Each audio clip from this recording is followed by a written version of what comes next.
welcome to the broadcast.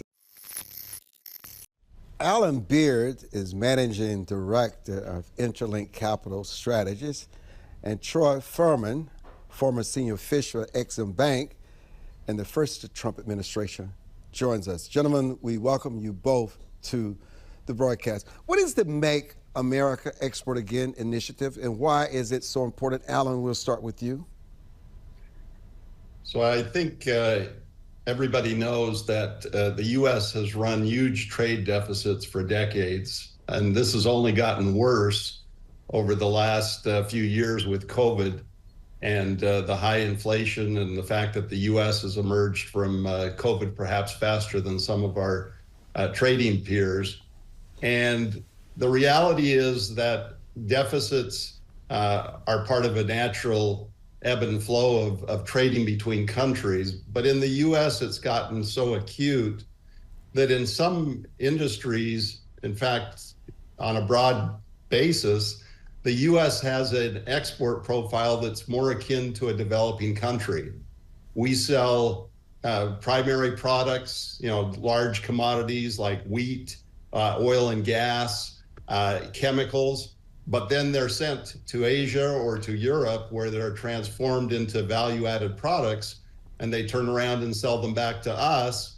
And that's part of what's driving the trade deficit. And it's gotten so bad, as we know in COVID, that the pharmaceutical industry is solely dependent on chemicals, primary chemicals that are manufactured in China. They're then transformed into finished product in India, and then they're shipped to the US for packaging and sales into the market. And that's now happening in the food industry as well, to the point that last year the US became a net importer of food. So all of these things are creating a concern about our independence. When we talk about security and our ability to project power, if the basic building blocks of our economy are essentially outsourced to China, India, and Europe, which in many respects they are, how independent can we truly be? I heard an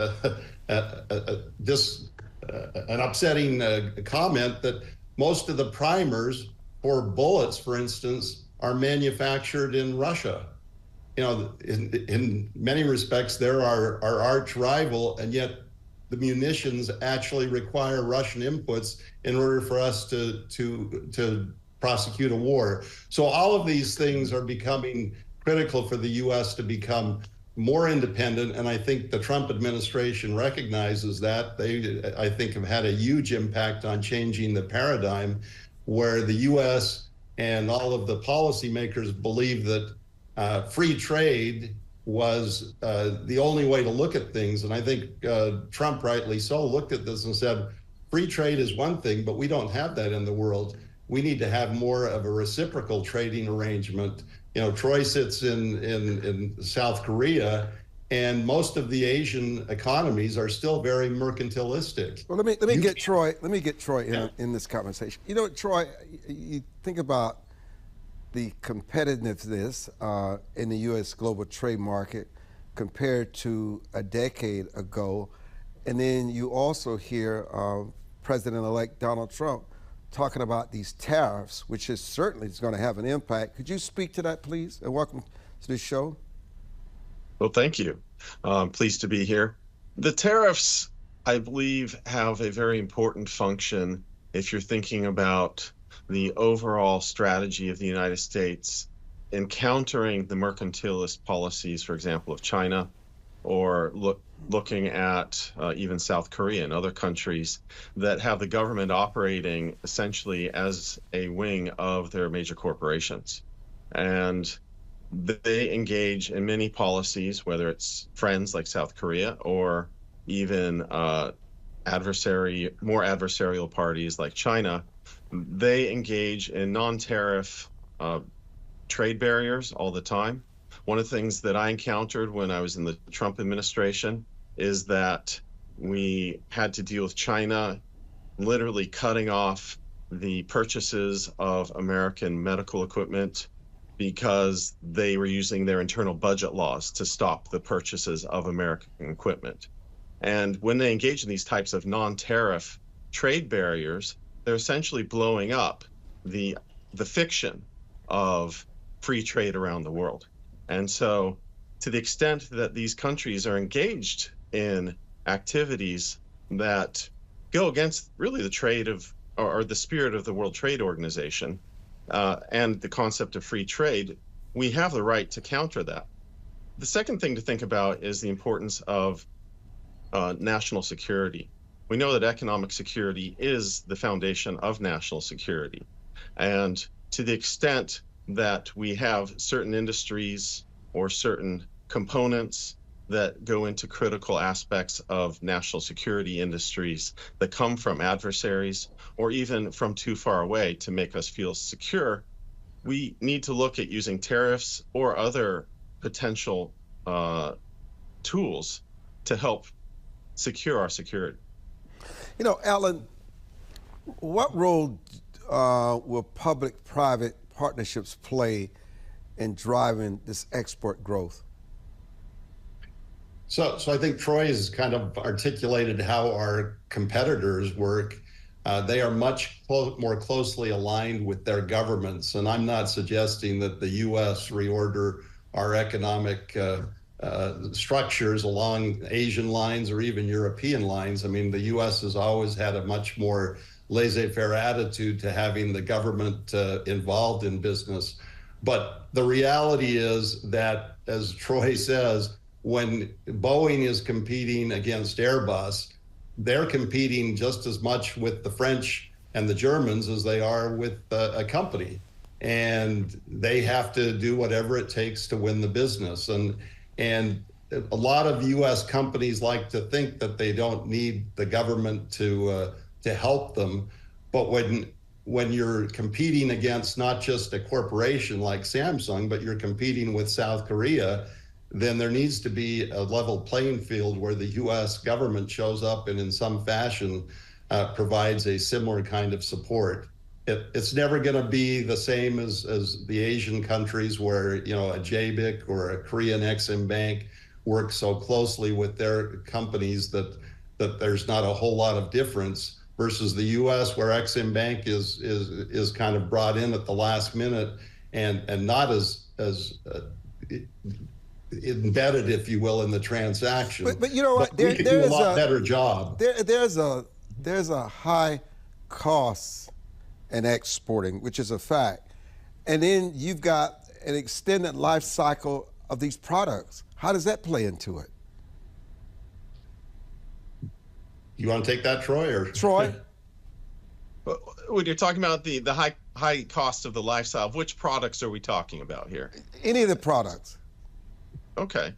So when you're talking about how we compete on long life cycle products, one of the things that's important to recognize is that the United States government has, as Alan rightly points out, taken a very laissez-faire attitude in the way that we deal with and even support our businesses. The Europeans, the Asians, they take a very much more hands-on approach where they are looking at the long-term game. And the Americans just don't look that long down the road. And we're willing to give up industries or parts of industries in the name of free markets. Whereas they're looking down the road and thinking, we want to maintain these jobs in our country, so we're actually going to go hand in hand with our businesses and go around the world as a government with business to help open up the doors and keep the doors open. The U.S. government doesn't do that. But don't you think the United States has more of a cultural and language barrier than, let's say, these countries that you're speaking of that plays into this in an overwhelming way? Well, I think overall, the United States does have a significantly different culture in many ways. We have multiple cultures in our country, yes, which do give us some advantages as we go around the world, that we have natural ties into other countries because of our different immigrant groups and so forth. But it's also important to recognize that we have a different economic culture. And I'm not talking about doing away with that. We believe much more in free markets, but we have to recognize that in the United States itself, we can maintain a free market. But outside of the United States, it's anything but a free market. And so the government, I believe, can take actions that don't go against our free market principles generally, but will help our businesses so that they can get in the door and stay in the door when they're competing for business, particularly in countries like China, where it is the government itself that is contracting, and they typically want to see the government next to the business, or they won't even talk to them. So, Alan, where do you see the most prominent opportunities in U.S. exports? So I think Troy kind of touched on this. We are a unique society in that we have large populations from other countries. The diaspora of, for instance, Nigeria is so big that in Houston, they call Houston the second largest Nigerian city in the world. And once you get below the top sort of 100 exporters in the United States, where there's a real opportunity is many of the diaspora, the people that are now U.S. citizens, but they were born in another country. They're the ones that understand the country that they came from, and they have the ability to go in and make inroads. And so indeed, in our practice, we see a number of Nigerian-born American citizens who want to go back and provide goods and services from the U.S. We have one right now where it's a Nigerian American who wants to sell medical equipment to Nigeria.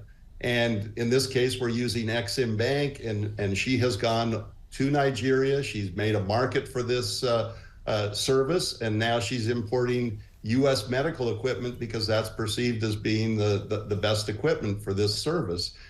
That's where I think there's a real opportunity. I mean, we have a large East Indian population. We have you can go almost around the world, and we have large populations, and most of these people want to do business in their home countries. Indeed, if you look at the remittances. Hold that before we get to the remittance. Alan and Troy, we'll be back. Make America export again. Make America export again. Alan Beard, please continue. You were getting into the remittance.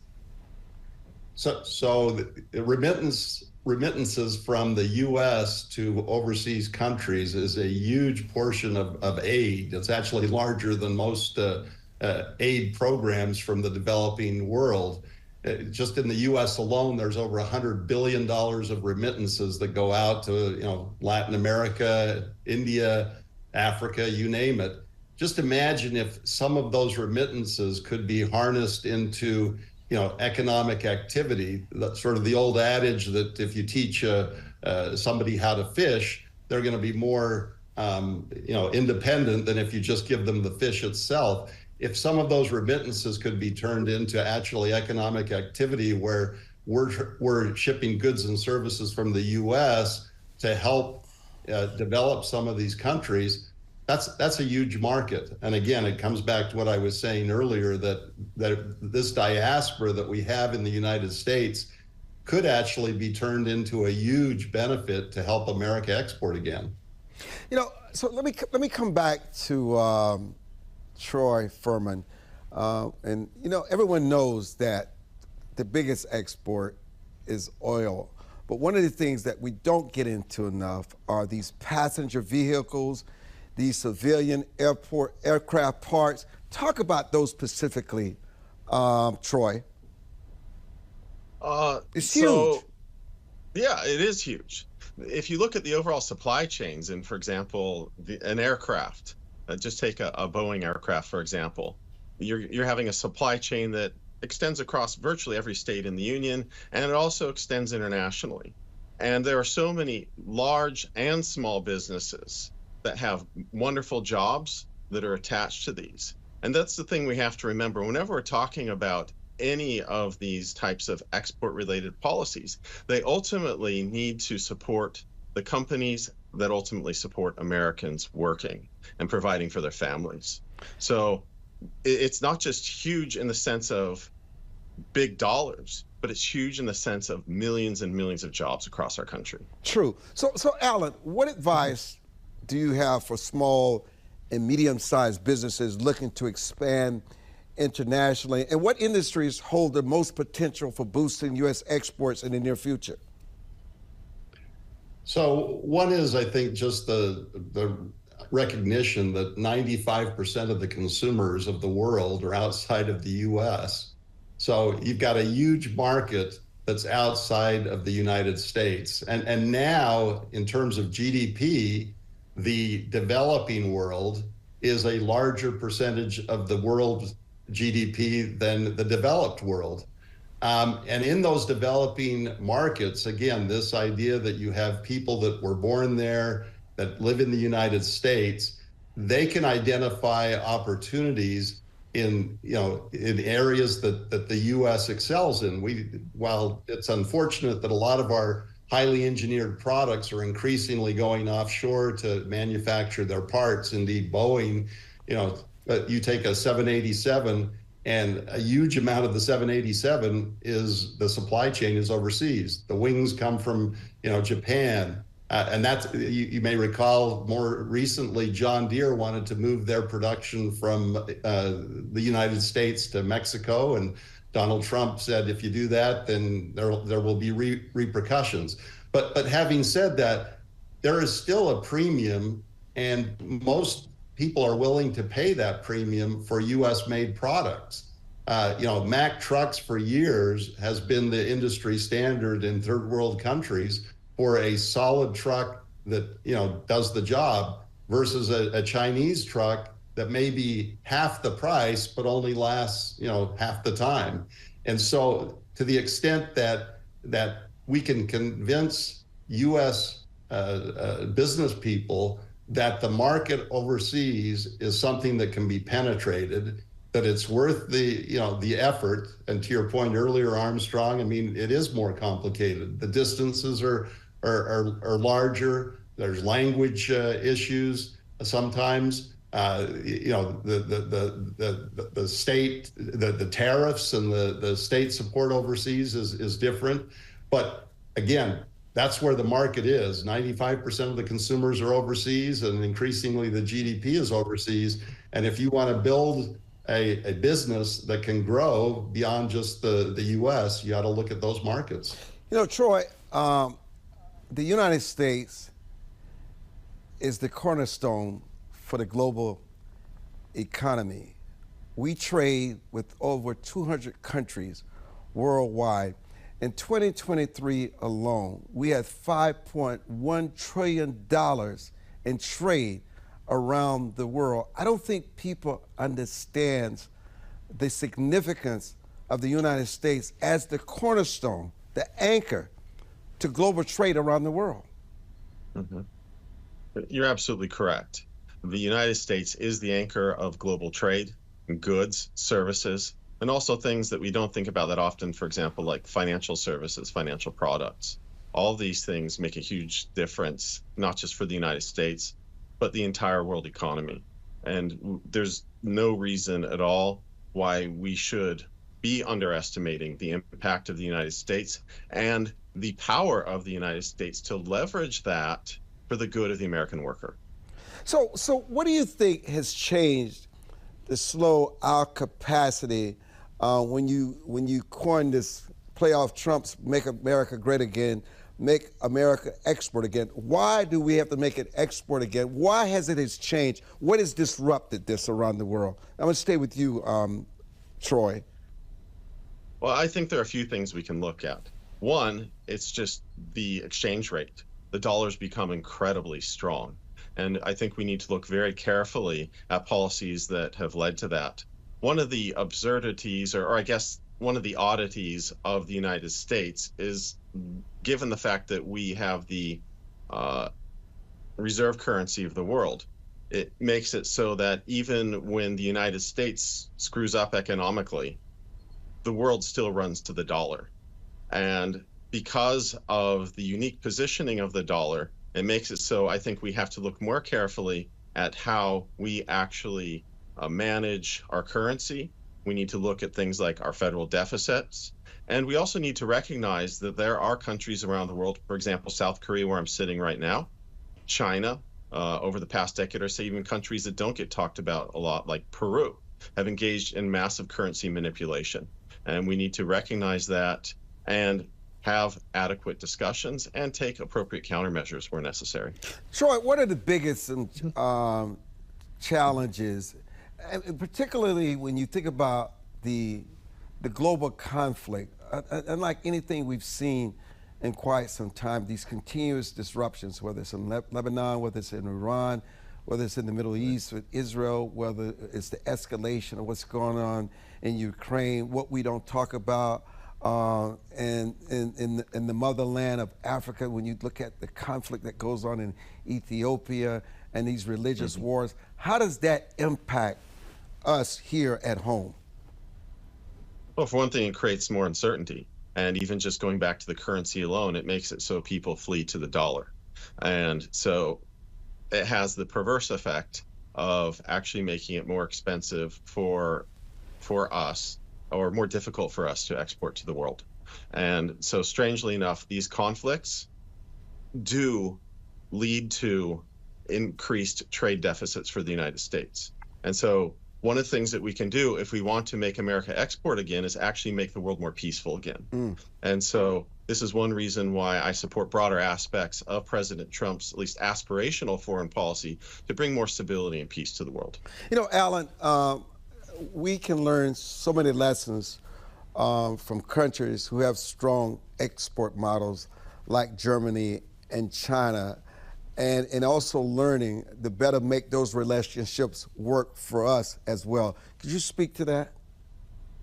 Yeah, I mean, I think, you take Germany, for instance, they have a pretty strong policy to keeping their value-added manufacturing in Germany. In the U.S., again, because of our culture and the way we're set up economically, we have spent the last 4 decades chasing the cheapest places to produce products. And so these supply chains that we talk about are spread out all over the world. And that worked great when the U.S. was kind of projecting its military strength and kind of policing the waters. But I think one of the things that Trump has touched into is how much can the U.S. afford to project this kind of power? And if indeed he comes to the conclusion that we can't be policing every place in the world, then these supply chains are going to become, very, very risky. And that's part of the reason for this movement for onshoring and nearshoring. Because if you've got to get your product from Vietnam, or you've got to get it from Malaysia or someplace like that, and there's conflict between Taiwan and China, you're not going to have access to your supply chain. And so there has been a huge rush to more so nearshoring than onshoring, but moving production back to Mexico, moving it in some cases to the U.S., and that ultimately strengthens our independence and our ability to project power.